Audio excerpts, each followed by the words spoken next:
Hello बच्चों, let's read this question. Let f r be a function.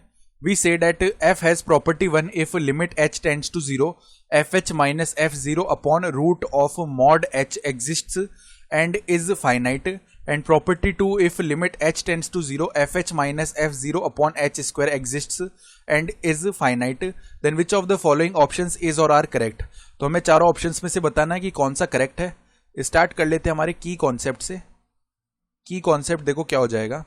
हम जानते हैं if x is tending toward 0, this implies 1 upon x will be tending toward infinite. ये बात समझ में आ गई.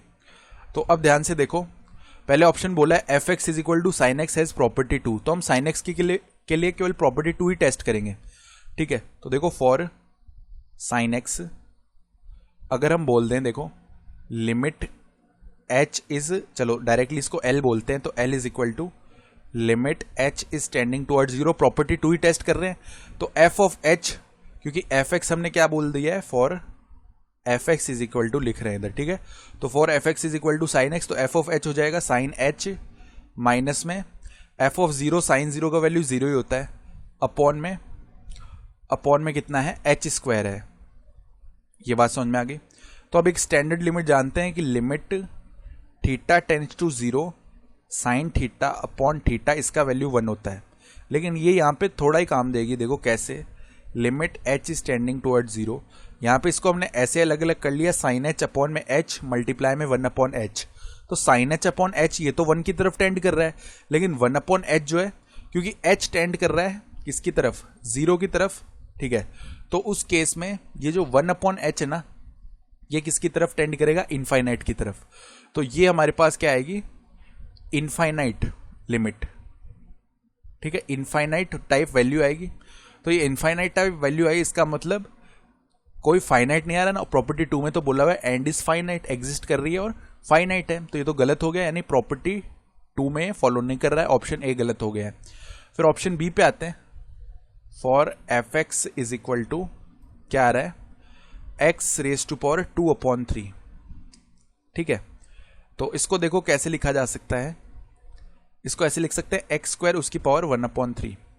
एक्स स्क्वायर को लिख सकते हैं, किस तरीके से लिखा जा सकता है, एक्स स्क्वायर को मॉड एक्स का स्क्वायर भी लिखा जा सकता है ना, डेट रेज टू पावर 1/3, यानी कुल मिला के इसे लिख सकते हैं मॉड एक्स की पावर 2/3. ऐसे लिख लिया हमने इसको. ठीक बात है. फर्दर देखो, प्रॉपर्टी 1 में इसको रखना है, तो एल अब बोल दिया limit h is tending toward 0.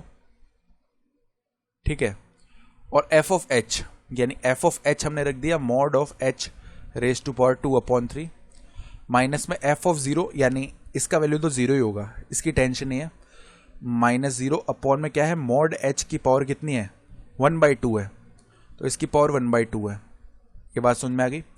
यानी limit h is tending toward 0, mod h की पावर 2/3, और यहाँ पे पावर 1/2 है, तो 2/3 में से 1/2 को सब्ट्रैक्ट कर लेते इधर, 6 एलसीएम आएगा, 4 माइनस में 3, यानी ये 1/6 हो जाएगा. कुल मिला के वैल्यू है मॉड h की पावर 1/6. तो जब h टेंडिंग टुवर्ड 0 करेंगे ना, इसका वैल्यू 0 हो जाएगा. तो ये एक फाइनाइट वैल्यू आ रहा है. तो जब ये फाइनाइट वैल्यू आ रहा है ना, तो ऑप्शन बी सही हो गया है, ये प्रॉपर्टी 1 को फॉलो कर रहा है.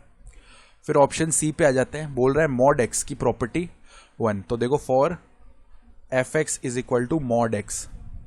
ठीक है, तो अब ध्यान से देखो, L अगर कैलकुलेट करेंगे ना, limit h is tending toward 0, और यहाँ पे क्या आएगा, मॉड ऑफ h माइनस में 0, तो वही टर्म बनेगा, अपॉन में मॉड h की पावर 1/2. तो कुल मिला के बना limit h is tending toward 0, mod h की पावर 1/2, यानी h टेंडिंग टुवर्ड 0 करने पे 0 आ गया, तो एक फाइनाइट वैल्यू है. ठीक है, तो ये हो गया.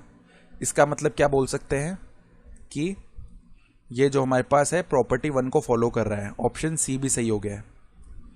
फिर ऑप्शन डी पे आ जाएंगे. बोल रहा है F x is equal to X mod of X, तो F x is equal to X mod of X. ठीक है, प्रॉपर्टी 2 के लिए चेक करना है, तो देख लो इसको. L is equal to limit h is tending toward 0, h mod of h minus में f ऑफ 0 का वैल्यू 0 ही है यहाँ भी, तो 0 अपॉन में यहाँ पे एच स्क्वायर को मॉड एच का स्क्वायर भी लिखा जा सकता है, यानी ये बन गया limit H is tending toward 0, ठीक है।